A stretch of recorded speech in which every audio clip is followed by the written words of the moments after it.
నమస్కారం అయ్యా. దండాలు పడండి. నమస్కారం సర్పంచ్ గారు.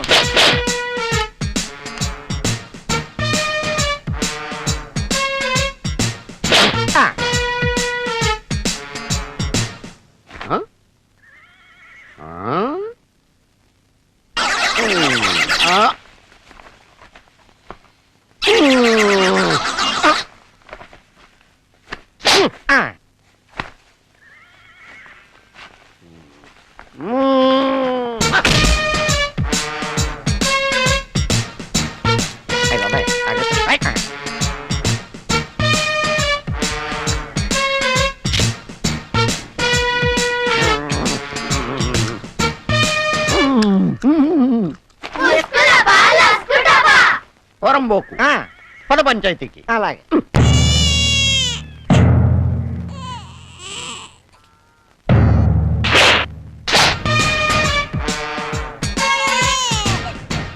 మ్యాటర్ ఏంటి? అదిగా సర్పం గారు. సర్పంచ్ సర్లేండి, ఏ పంచాయతీ ఏం గానీ ఇప్పుడు నేను నలుపు కదా, నా పెళ్ళాం కూడా నలుపు కదా, మాకు పుట్టే పిల్లలు కూడా నల్లంగా పుట్టాలి కదా. మరి ఇప్పుడు వీడు తెల్లంగా దొర మాదిరిగా పుట్టాడు కాబట్టి ఈ నాకు పుట్టలేదు, నాకు ఇడాకులు ఇప్పించమని అడుగుతున్నాడండి ఈ నల్లుడు. ఏరా? అవునయ్యా, ఈ తప్పుడు దాంతో నేను ఇక కాపురం చేయలేనయ్యా. ఏమే? ప్రమాణ సాక్షిగా నాకు ఏ పాపం తెలియదయ్యా, ఈ బిడ్డ ఎడుగు పుట్టినాడే. ఏంట్రా? ఆ ఎరగుంటాడు గ్యారెంటీగా నల్లాడు పుట్టినాడు కాదు. ఏంటి ప్రూఫ్? ఎందుకంటే మీరు పుట్టారు, మీ పెళ్ళం గారు పుట్టారు కాబట్టే కదా మీ ఇద్దరికి పుట్టిన పిల్లాడు పొట్టిగా పుట్టాడు.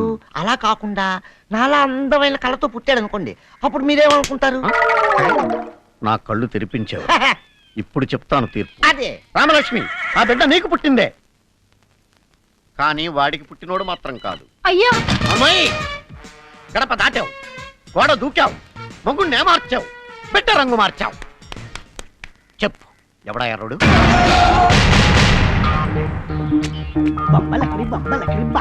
వీడి అసలు తండ్రి ఎవరు? చెప్పు. నీతో అక్రమ సంబంధం పెట్టుకున్న ఆ తప్పుడు వెదవ ఎవరు?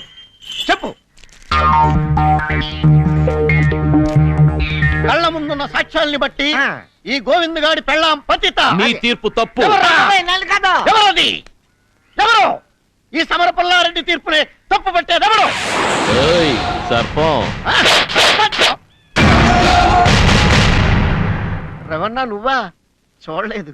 రామలక్ష్మి రంకుతి కాదు, రామాయణంలో సీతంత నీతిమంతురాలు. నీతి మంత్రాలు అయితే ఎర్రబిడ్డ ఎలా పుడుతుంది?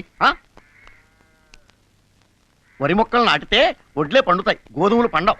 అగ్గి పెట్టే అగ్గిపుల్ల రాసుకుంటే అగ్గే పుడుతుంది, నీరు కారదు. అంతెందుకు, వీడి అబ్బ బండ, వీడి అమ్మ బండ, ఈ రెండు బండలకు పుట్టింది ఓ చిన్న సైజు కొండ, అంతేగాని తొండ పుట్టదు. అలాగే నల్లదానికి నల్లోడికి నల్ల బిడ్డే పుట్టి తీరుతుంది. ఎర్ర బిడ్డ పుడుతుందని రుజువు చేస్తే ఈ సమర పుల్లారెడ్డి కండువా నువ్వు ఉదయం మీద వేసుకుని తీర్పులు చెప్పు, నేను వచ్చి కూర్చుని వింటాను. నువ్వేసుకున్న కిళ్ళీలో తమలపాకు రంగేంటి? ఆకుపచ్చ, సున్నం, తెలుపు, వక్క, నలుపు. ఈ మూడు కలిపి నువ్వు ఊసిన రంగు ఎర్రపు. ఆకు, వక్క, సున్నం కలిపి తింటే నోరు ఆకుపచ్చో తెలుపో నలుపో కావాలే కాని ఎరుపెలా అయింది సమరపుల్లా రెడ్డి?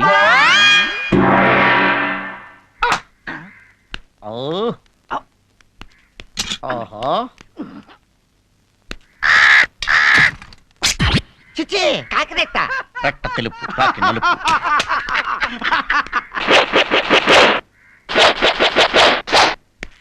గురుగారు మన తీరు పెట్టి అలాగైపోయినది, కాకి కూడా రెట్ట వేసింది. నా కళ్ళు మూయించావురా. బిడ్డ రంగు మారాడని కట్టుకున్న పెళ్ళాన్ని రోడ్డుకెక్కించి రంకుతనం అంటగడతావా? అదే నువ్వు మగాడివి కాదని నీ పెళ్ళం పంచాయతీ పెడితే అవునని రుజువు చేసుకోవడానికి ఏ ఆడదరని పక్కలోకి వస్తుంది. తల్లి బిడ్డని రక్తం పంచి కంటుందే గాని రంగుల పంచి కాదురా. ఇంత జరిగినాక నేను ఉన్నాను సార్. అమ్మా నాన్నల కన్నా పెళ్ళాం బిడ్డల కన్నా నాకు పుట్టిన ఎక్కువ సార్. వదలండి సార్, మూర్తి గారు టైం ఇస్తున్నా. వదలండి సార్, నన్ను వదలండి సార్.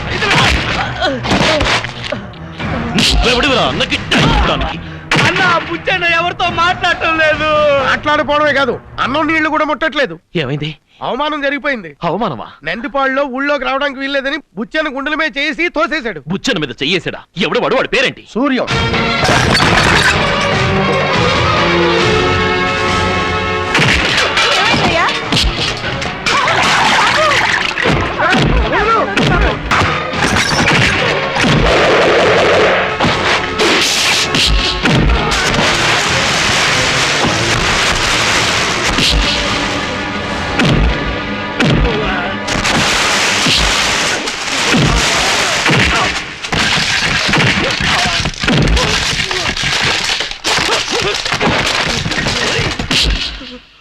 బుచ్చన్నని తిట్టిన నోరు ఇక మాట్లాడడానికి వీలు.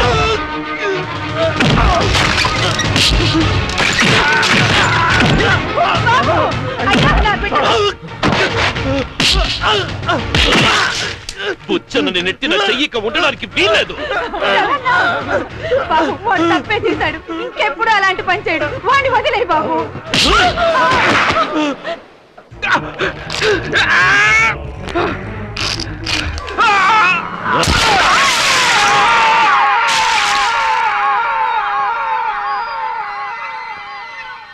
రేయ్, వీడికి శిక్ష మీ అందరికీ హెచ్చరిక. ఈ ఊరికి అమ్మ అప్ప అన్న అన్నీ మా బుచ్చన్నే. ఆయన మాటే వేదం, ఆయనే సర్వస్వం. ఇంకెవడైనా తోకాడిస్తే ఈసారి తగ్గేది చెయ్యి కాదు, తల. సార్ సార్ మన రవి వస్తున్నాడు. రవి అన్న నమస్తే. నందిపాడు వెళ్ళావా? వెళ్ళాను. వాడు దొరికాడా? దొరికాడు. మరి ఏం చేసుకొచ్చా? అదే బుద్ధి చెప్పాను. బుద్ధి అంటే ఎడబెడ రెండు లెంపకాయలు కొట్టావా? లేదు, గట్టిగానే చెప్పాను. అదే గట్టిగా అంటే ఏం చెప్పొచ్చా?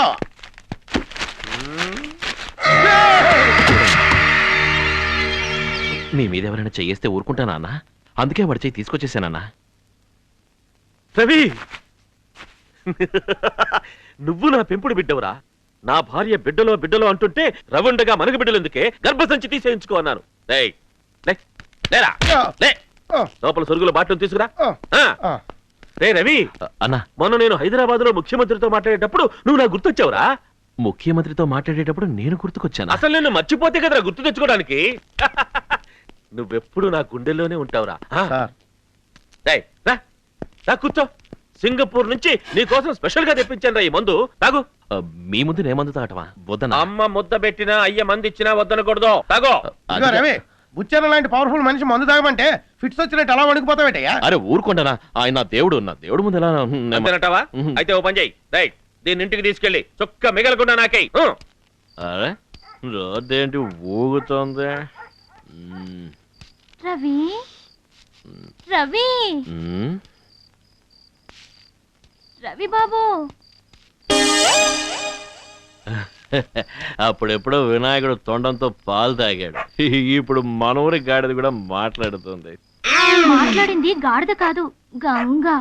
ఏ గంగ? తెలుగు గంగ లేక పాతాళ గంగ? మనూరి గంగని. అవును, ఊళ్ళో వాళ్ళంతా నీళ్ల కోసం అల్లాడిపోతుంటే గంగ ఇక్కడ కూర్చుని ఏం చేస్తుంది? నీలాంటి శివుడి కోసం ఎదురు చూస్తుంది. ఒక్క 5 నిమిషాలు లోపలికొచ్చాళ్ళవు, గుండె తడిపి పంపిస్తా. 5 నిమిషాల్లో ఏమవుతుంది? ములక్కాయ పులుసులో ముక్క అవుద్ది, గంట ఉంటే ముక్క తొక్క అవుద్ది, తెల్లారేదాకా తింటే తొక్క తోటకూర అవుద్ది. రా రవి బాబు, రా. అయినా నీకు బుద్ధుండక్కర్లేదా? అది జాడిచి పెడతానని గాని ఇంట్లో దూరడమేనా? ఈ గడపకి ఆ గుడిసెకి తేడా తెలుసుకోపనిలేదా? నువ్వు ఇక్కడ ఉన్నావా? నా తప్పేం లేదే. అది నీ చీర కట్టుకుంది కాబట్టి నువ్వే అనుకుని లోపలికి వచ్చాను. అమ్మ దొంగ ముంజా, నా చీర కట్టుకుని నా బావిని మడతేస్తావా? చిచ్చి చిచ్చి, చీరంతా అత్తరు కంపు. ఇంటికెళ్ళి ఉతుకుతే కానీ దీని కంపు పోదు. అయ్యో, మళ్ళీ పడుకున్నావా? లే, పద. నీకు ఇష్టమని కొరమీన్ పులుసు చేసి పెడితే దాని పచ్చడి మెతుకులు కాసి పెడతావా? చచ్చా, నీ చీర చూసి నువ్వనుకుని లోపలికి వెళ్ళానే. ఈ బంగారు బొమ్మను ఇంట్లో పెట్టుకుని ఆ సత్తుచెంబను ముట్టుకుంటానా ఏంటి? ఇచ్చా, ఈ మాయ మాటలకేం తక్కువ లేదులే. మాయ మాట కాదే, నా మనసులో ఉన్న మాట.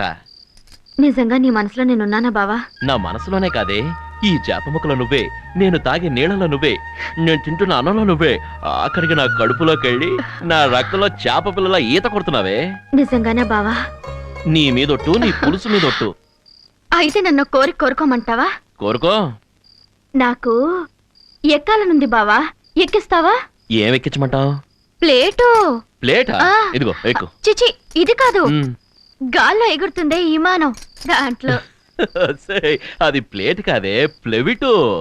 అదే ఆ ప్లెవిట్ లో మ్. నీతో పాటు ఎక్కాలని నాకు చిన్నప్పటి నుంచి ఆశ. ఆ? ఆ. ఎక్కేద్దాం. ఈ ముక్క మా ఎమ్మెల్యేతో చెప్తే ఇలా అంటే చాలు టికెట్లు వస్తాయే. అలా అయితే ఇలా అనుబావా? అనాలా? డాయింగ్.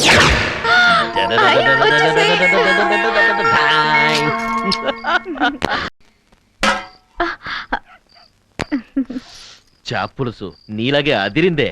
వేసుకో బావా, మొత్తం నీకే. అయితే ఆ, మేపు చేపలు మాంసం పెట్టి బాగా ఆంబోతులు మేపినట్టు మేపు.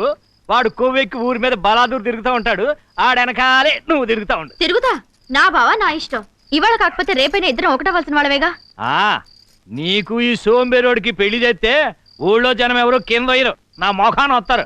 శుభ్రంగా మరలపాటి సంబంధం చేసుకో, సుఖపడతావు. ఆ నువ్వు అట్టంటే ఆశలేం పెట్టుకోకు. నేను బావని తప్ప వేరెవరిని పెళ్లి చేసుకోను. ఏం చూసి చేసుకుంటావు ఈయనే? వీడికి ఏమన్నా వ్యవసాయమా వ్యాపారమా?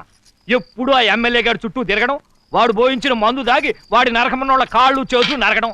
ఇదిగా నువ్వు వీడిని చేసుకుంటే కాపురం ఈ ఇంట్లో కాదు, జైల్లో చెయ్యాలా. నేను బావనే పెళ్లి చేసుకుంటా, లేకపోతే నేను బతకను. నువ్వు వాడిని చేసుకుంటే నేను అసలు ఈ భూమి మీదే ఉండను. నువ్వు భూమి మీద ఉంటే ఏంటి, ఆకాశంలో ఉంటే ఏంటి, ఏమైనా సరే నేను బావనే పెళ్లి చేసుకుంటా, లేకపోతే ఊరేసుకుంటా. నువ్వు ఊరేసుకుంటుంటే నేను సోత ఊరుకుంటానా? నీకంటే ముందు నేనే ఊరేసుకుంటా. నీకంటే ముందు నేనే నేను ఊరేసుకుంటా. ఊరేసుకుంటా. నేనే ఊరేసుకుంటా. నేనే ముందు ఊరేసుకుంటా. నేనే ఊరేసుకుంటా. నేనే ముందు ఊరేసుకుంటా. నేనే. నేనే. ఎందుకు అరుస్తున్నారు? ఇదిగోండి పట్టుకోండి. ఇదేందుకు? షో జాగ్రత్తగా లోపలికి వెళ్ళి తలుపేసుకుని ఊరేసుకోండి, లేదంటే ఎవరైనా ఆపేస్తారు.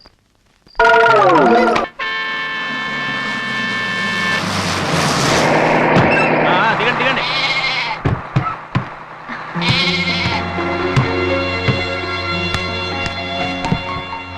అన్నయ్య లగేజ్ ఇవ్వు.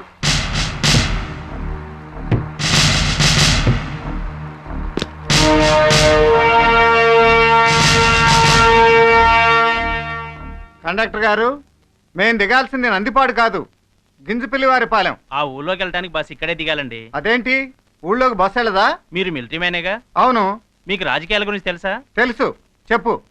గారు ఫ్రెండ్షిప్ కోసం పాకిస్తాన్ బస్ పోనిచ్చారు. ఏం జరిగింది? యుద్ధం. మరి అది తెలుసు కూడా ఊళ్ళోకి బస్ పోదా అంటారేంటండి? నేరుగా మట్టిలోన పడిపోండి, ఊరు వస్తుంది.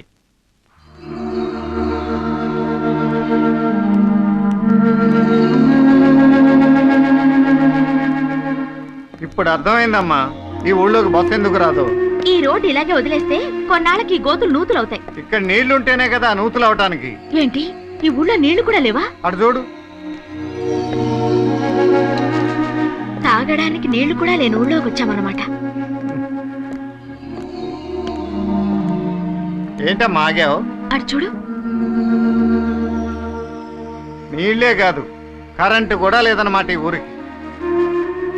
సరే పద, తప్పేదేముంది.